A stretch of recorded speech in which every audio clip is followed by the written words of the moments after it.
Assalamualaikum warahmatullahi wabarakatuh.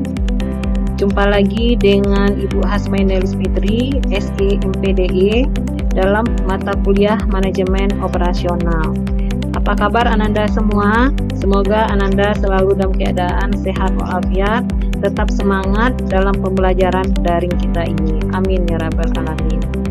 Baik Ananda sekalian, sekarang kita masuk pada pertemuan kita yang kelima, yaitu mengenai perencanaan kapasitas. Nah, berbicara mengenai perencanaan kapasitas, tentu perlu kita mengetahui pengertian dari kapasitas. Kapasitas itu dapat kita artikan sebagai hasil produksi atau jumlah unit yang dapat ditahan, diterima, disimpan, atau diproduksi oleh sebuah fasilitas dalam suatu periode waktu tertentu. Nah, setelah kita mengetahui pengertian kapasitas, di sini kapasitas ini dapat dibagi beberapa pembagian waktu. Yang pertama, kapasitas jangka panjang. Kapasitas jangka panjang ini memiliki durasi lebih dari 1 tahun. Ini merupakan fungsi penambahan fasilitas dan peralatan yang memiliki lead time yang panjang. Jadi dia memiliki waktu tunggu yang panjang. Kemudian kapasitas jangka menengah. Kapasitas jangka menengah ini memiliki durasi waktu lebih dari 3-18 bulan yang dapat dengan menambahkan peralatan, penambahan karyawan, penambahan jumlah shift atau giliran kerja, kemudian subkontrak, juga membuat atau menggunakan persediaan. Kapasitas jangka pendek ini memiliki durasi waktunya sampai 3 bulan. Perhatian utamanya pada penjadwalan tugas dan karyawan, serta pengalokasian mesin. Mengubah kapasitas dalam jangka pendek sangat sulit, sehingga kapasitas yang digunakan biasanya yang sudah ada. Nah, kapasitas desain. Jadi di sini kapasitas ini dapat kita bedakan menjadi 2, yaitu kapasitas desain dan kapasitas efektif. Nah, kapasitas desain itu adalah output maksimum sistem secara teoritis dalam suatu periode waktu tertentu dengan kondisi yang ideal. Biasanya dinyatakan dalam satu tingkatan tertentu, seperti jumlah yang diproduksi per minggu, per bulan, per tahun. Sebagian besar organisasi mengoperasikan fasilitasnya pada tingkat yang lebih rendah dari kapasitas desain, karena mereka menyadari bahwa mereka dapat beroperasi dengan lebih efisien bila sumber daya yang mereka miliki ini tidak dimanfaatkan pada batasan maksimum dan berharap dapat beroperasi hanya sekitar 82% dari kapasitas desain. Kapasitas efektif adalah kapasitas yang diharapkan dapat dicapai oleh sebuah perusahaan dengan bauran produk, metode penjadwalan, pemeliharaan, dan standar kualitas yang diberikan. Nah, di sini ada 2 pengukuran kinerja sistem. Yang pertama utilisasi, yang kedua secara efisiensi. Utilisasi yaitu persentase kapasitas desain yang sesungguhnya telah dicapai. Sementara yang efisiensi yaitu persentase kapasitas efektif yang sesungguhnya telah dicapai. Oke, next. Nah, kapasitas desain yaitu menunjukkan output maksimum pada kondisi ideal di mana tidak ada produk yang rusak atau cacat, hanya untuk perawatan yang rutin. Sementara kapasitas efektif menunjukkan output maksimum pada tingkat operasi tertentu. Pada umumnya kapasitas efektif lebih rendah dari kapasitas desain. Kapasitas efektif seringkali lebih rendah dari kapasitas desain karena fasilitas yang ada mungkin telah didesain untuk versi produk sebelumnya atau bauran produk yang berbeda daripada yang sekarang sedang diproduksi. Kapasitas aktual yaitu menunjukkan output nyata yang dapat dihasilkan oleh fasilitas produksi. Kapasitas aktual sedapat mungkin harus diusahakan sama dengan kapasitas efektif. Nah, inilah perbedaan masing-masing kapasitas desain, kapasitas efektif, dan kapasitas aktual. Nah, ini ada sebuah contoh untuk menentukan utilisasi dan efisiensi kapasitas. yaitu pada perusahaan Sarah James Bakery, itu pabrik roti ya, yaitu memiliki pabrik yang memproduksi roti deluxe untuk sarapan, dan perusahaan ini ingin memahami kapasitasnya dengan lebih baik. Tentukan kapasitas desain, tentukan utilisasi dan efisiensi pabrik saat memproduksi roti deluxe. Nah, di sini sebuah soal. Minggu lalu fasilitas ini memproduksi sebanyak 1.408.000 roti. Kapasitas efektif pabrik adalah 175.000 roti. Lini produksinya beroperasi 7 hari seminggu dengan 3 giliran kerja masing-masing 8 jam per hari. Lini tersebut dirancang untuk memproduksi roti deluxe isi kacang dan rasa kayu manis dengan tingkat output 1.200 roti per jam. Ditanya di sini, hitunglah kapasitas desain, kemudian hitunglah utilisasi, dan hitunglah efisiensi. Nah, mari kita buat penyelesaian, yaitu untuk mencari kapasitas desain, yaitu 7 hari dikali 3 giliran kerja dikali dengan 8 jam. Karena dia di sini memiliki giliran kerja masing-masing 8 jam per hari, dikalikan dengan jumlah unit roti, yaitu 1.200 roti per jam. Jadi soal di sini tingkat outputnya adalah 1.200 roti per jam. Nah, di sini hasilnya adalah sebesar 201.600 roti. Nah, kita dapat kapasitas desain. Nah, untuk mencari utilisasi, output aktual dibagi dengan kapasitas desain. Berarti di sini output aktualnya adalah sebesar 148.000 roti dibagi dengan 201.600 roti. Adalah sebesar persentasenya 73,4%. Nah, soal pertanyaan yang ketiga yaitu mengenai efisiensi. Efisiensi sama dengan output aktual dibagi dengan kapasitas efektif.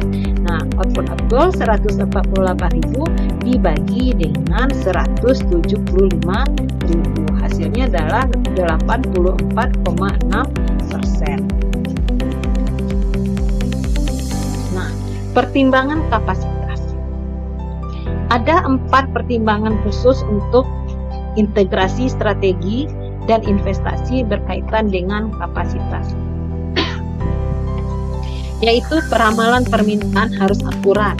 Yang kedua, memahami teknologi dan peningkatan kapasitas. Yang ketiga, menentukan tingkat operasi yang optimum. Yang keempat, membangun untuk perubahan. Sebuah peramalan yang akurat merupakan hal paling utama bagi keputusan kapasitas. Manajemen harus mengetahui produk mana yang sedang ditambahkan dan mana yang sedang dihentikan.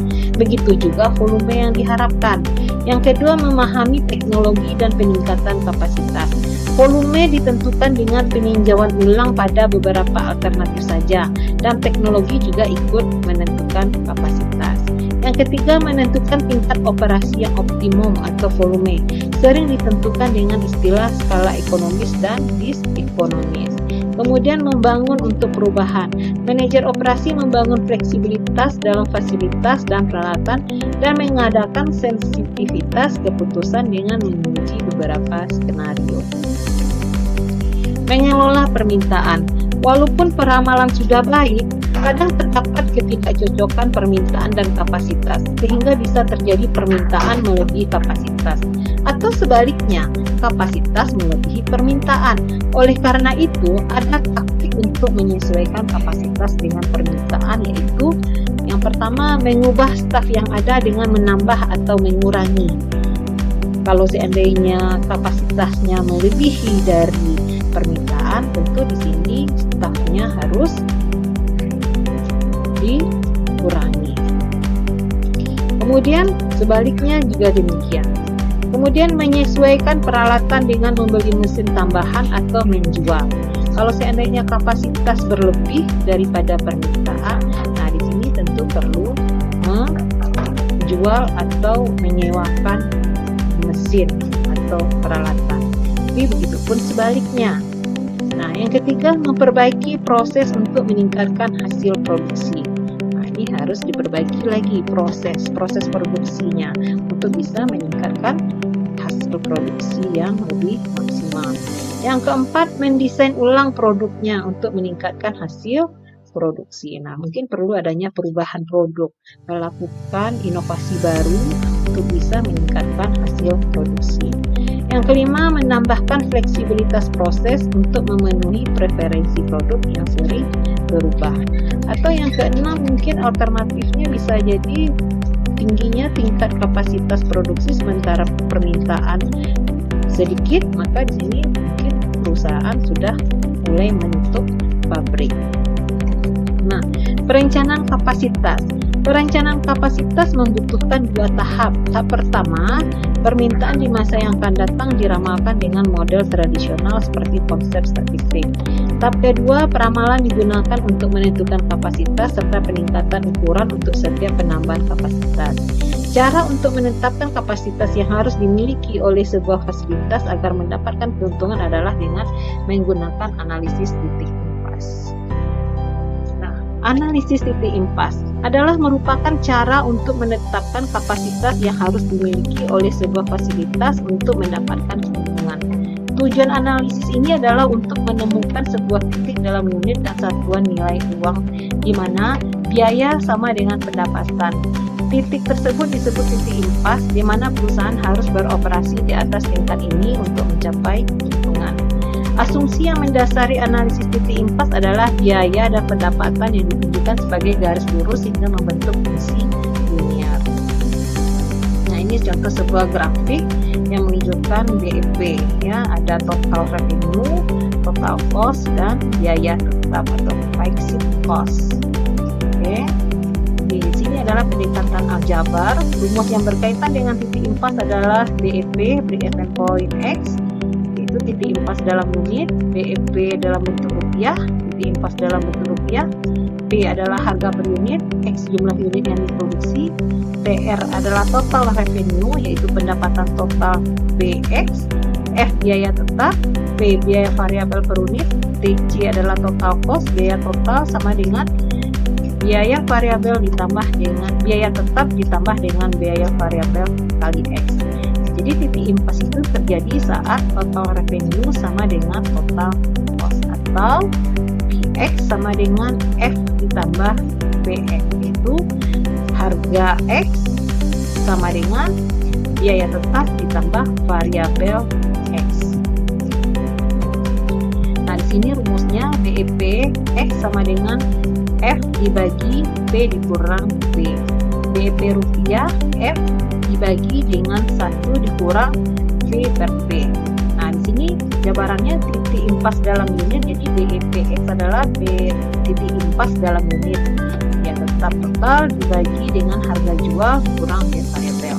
Nah, ini untuk mencari unit. Kalau untuk mencari dalam bentuk nilai mata uang atau dalam rupiah, yaitu biaya tetap total dibagi dengan 1 dikurang biaya variabel dibagi dengan harga jual.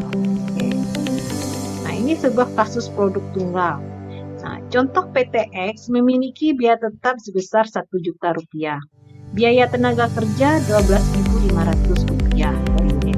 Biaya bahan baku 7.500 rupiah per unit. Harga jual 40.000 per unit. Maka BEPX sama dengan 1 juta, dari soal itu nampak biaya tetap 1 juta dibagi dengan 40.000 rupiah dikurangi dengan biaya variabel. Nah, di sini biaya variabel nampak, yaitu biaya bahan baku dengan biaya tenaga kerja. Jadi biaya tenaga kerja 12.500 ditambah dengan biaya bahan baku 7.500, maka hasilnya adalah 50 unit. Nah, itu sudah kita ketahui itu berapa nilai BEP dalam bentuk unit. Nah, sekarang kita cari lagi BEP dalam bentuk nilai mata uang, di mana BEP dalam rupiah sama dengan biaya tetap dibagi dengan 1 dikurang biaya variabel dibagi dengan harga jual. Nah, di sini harga variabel sudah kita ketahui dan hasilnya adalah 2 juta rupiah. Nah, ini adalah bentuk BEP dalam rupiah dan BEP dalam bentuk unit. Oke. Nah, sekarang kita masuk lagi ke soal berikutnya, yaitu mengenai kasus multiproduk. Kalau tadi kan kita bahas tentang produk tunggal. Nah, sekarang ini lebih dari satu produk, maka kita sebut dengan multi produk. Dia hampir sama dengan kasus produk tunggal, tetapi dengan rumus BEP rupiah sama dengan biaya tetap atau F dibagi dengan jumlah 1 dikurang variabel I dibagi dengan harga I dikali W. W apa? Persentase setiap produk dari total penjualan. Coba kita lihat di sini. W biaya variabel per unit, P harga per unit, F sama dengan biaya tetap, W persentase setiap produk dari total penjualan, I adalah masing-masing produk. Coba kita lihat di sini ke dalam contoh soal. Contoh soal, biaya tetap sebuah rumah makan adalah 35 juta per bulan. Terdiri dari produk A, B, C, D, E. Jadi dia ada 5 produk. Kan itu disebut dengan multi produk. Dia lebih dari satu produk, maka disebut multi produk. Nah, di sini dalam soal ini ada 5 produk. Nah, di sini diketahui harga per unit untuk masing-masing produk. Ini dia. Produk A 29.500. Produk B 8.000, produk C 15.500, produk D 7.500 dan produk E 28.500. Nah, untuk biaya variabel juga sudah diketahui. Produk A 12.500 biaya variabelnya, produk B 3.000, produk C 4.700, produk D 2.500 dan produk E adalah 10.000. Nah, di sini ada lagi perkiraan penjualan tahunannya adalah masing-masing produk. Untuk A 7.000, produk B 7.000, produk C 5.000, produk D 5.000 dan produk E adalah 3.000. Nah, di sini kita akan melakukan penyelesaian. Nah, nanti ditanya berapakah nilai BEP dalam rupiah, berapakah nilai BEP istilahnya untuk mencari kapasitas penjualan produk per masing-masing produk. Di sini coba kita menyelesaikan soal tadi. Nah, di sini kita buat dulu kolomnya. Untuk produk tadi kan ada 5 produk A, B, C, D dan E. Nah, untuk kolom pertama PI adalah harga untuk masing-masing produk. PI adalah biaya variabel untuk masing-masing produk. Nah, kemudian nanti kita cari lagi berapa nilai VI per PI, biaya variabel dibagi dengan harga masing-masing produk. Nah, kemudian ada lagi nanti 1 dikurang VI per PI. Kemudian ada lagi penjualan tahunan, kemudian VI ya. Kemudian 1 dikurang VI per PI dikali dengan VI. Coba kita cari dulu untuk produk A. Produk A tadi untuk harganya adalah 29.500, B 8.000, C 15.500, D 7.500 dan E 28.500. VI sama dengan 12.500 untuk A, untuk B 3.000, untuk C 4.700, untuk D 2.500 dan untuk E 10.000. Nah, sekarang kita mencari lagi nilai dari VI per PI. Nah, VI per PI untuk produk A tadi VI-nya 12.500 dibagi dengan PI. PI-nya 29.500. Maka hasilnya 0,42. Nah, untuk mencari 1 dikurang VI per PI, nah maka di sini kita kurangi 1 dikurang 0,42. Hasilnya adalah 0,58. Untuk penjualan tahunan bagaimana? Untuk mencari penjualan tahunan, untuk A tadi perkiraan penjualannya tadi berapa? 7.000. Coba kita lihat slide sebelumnya. Ada 7.000. Perkiraan penjualan tahunan adalah 7.000. Berarti untuk mencari penjualan tahunan adalah 7.000 dikali 29.500. Maka hasilnya adalah 206.500.000. Nah, untuk mencari nilai WI bagaimana?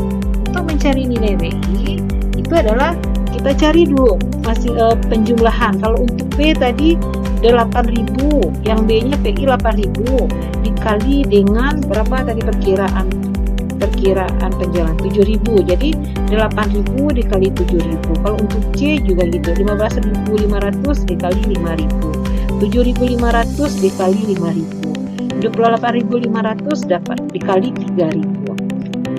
Maka hasilnya sudah nampak di sini untuk penjualan tahunan untuk masing-masing produk. Kemudian kita totalkan jumlahnya mulai dari produk A sampai produk E. Nah, totalnya di sini adalah 463 juta. Nah, sekarang kita untuk mencari berapa nilai persentasenya. WI tadi apa? WI adalah persentase setiap produk dari total penjualan. Nah, sekarang kita sudah mendapat total penjualan, yaitu sebesar 463 juta rupiah. Nah, kita cari lagi berapa persentasenya untuk masing-masing produk. Untuk produk A, yaitu 206.500.000 dibagi dengan 463 juta, maka hasilnya adalah 0,446 atau 0,446. Nah, untuk mencari persentase untuk produk B, yaitu 56 juta dibagi 463 juta, hasilnya 0,121. Nah, untuk C juga gitu, 77.500 dibagi dengan 463 juta, dapatlah hasilnya 0,167. Nah, untuk D juga gitu, 37.500.000 dibagi dengan 463 juta, hasilnya 0,081. Untuk produk E juga 85.500 dibagi dengan 463 juta, maka hasilnya di sini 0,185. Nah, coba kita lihat lagi di sini. Untuk mencari nilai 1 dikurang VI per PI dikali WI, yaitu gimana caranya? Yaitu 1 kurang VI per PI, kan di sini udah lihat untuk produk A 0,58, berarti 0,58 dikali dengan 0,446, hasilnya adalah 0,259. Begitu juga dengan produk B. Produk B 1 kurang VI per PI kan sudah ada ini hasil kaliannya, hasil pencariannya. Berarti kita kalikan PW 0,62 dikali dengan 0,121, hasilnya adalah 0,075. Produk C juga gitu, 0,70 dikali dengan 0,167, hasilnya 0,117. Produk D juga 0,67 dikali dengan 0,081, hasilnya 0,054. E juga gitu, 0,65 dikali 0,185, hasilnya 0,120. Nah, setelah kita dapatkan hasil dari 1 dikurang VI per PI dikali WI untuk masing-masing produk, kita jumlahkan. Nah, hasilnya adalah 0,625. Nah, sekarang kita cari lagi nilai BEP diimpas dalam rupiah. Tadi kita sudah tahu dari soal bahwa biaya tetapnya adalah sebesar 35 juta. Berarti kita buat 35 juta dikali 12. 12 itu apa? 12 itu adalah 1 tahun itu ada 12 bulan. Nah, 35 juta kita kali 12 bulan dibagi dengan nilai 1 dikurang VI per PI dikali WI, yaitu 0,625. Jadi dibagi dengan 0,625. Hasilnya adalah 672 juta per tahun. Nah, sudah dapat kita nilai BEP dalam rupiah. Sekarang kita mencari lagi. Jika asumsinya 1 tahun itu ada 52 minggu, 1 minggu 6 hari, maka 1 tahun itu adalah 312 hari. Jadi BEP dalam rupiah adalah 672 juta dibagi 312 hari, dapatnya adalah 2.153.846,2. Nah, itu BEP dalam rupiah. Nah, sekarang kita ingin mencari berapa kapasitas penjualan produk A per hari. Nah, kita contohkan dulu yang produk A ya, nanti selanjutnya Nanda cari jawabannya untuk mencari kapasitas penjualan produk B, C, D, dan E. Nah, ini kita contohkan hanya sampai produk A. Tapi tugas Ananda selanjutnya mencari produk B, C, D, dan E.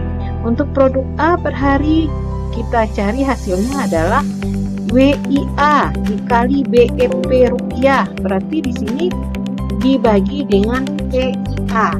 Nah, WIA berapa?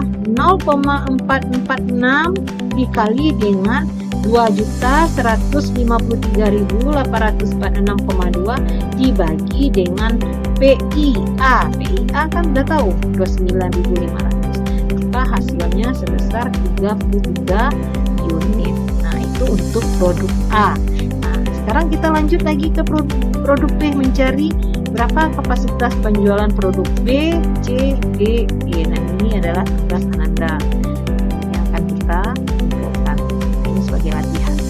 Oke, baik Ananda sekalian, demikianlah untuk pembahasan kita mengenai perencanaan kapasitas produksi. Semoga Ananda paham dengan yang sudah dijelaskan dan Ananda tambah lagi ya, membaca lagi buku panduan kita. Demikian, sekian dari Ibu. Assalamualaikum warahmatullahi wabarakatuh.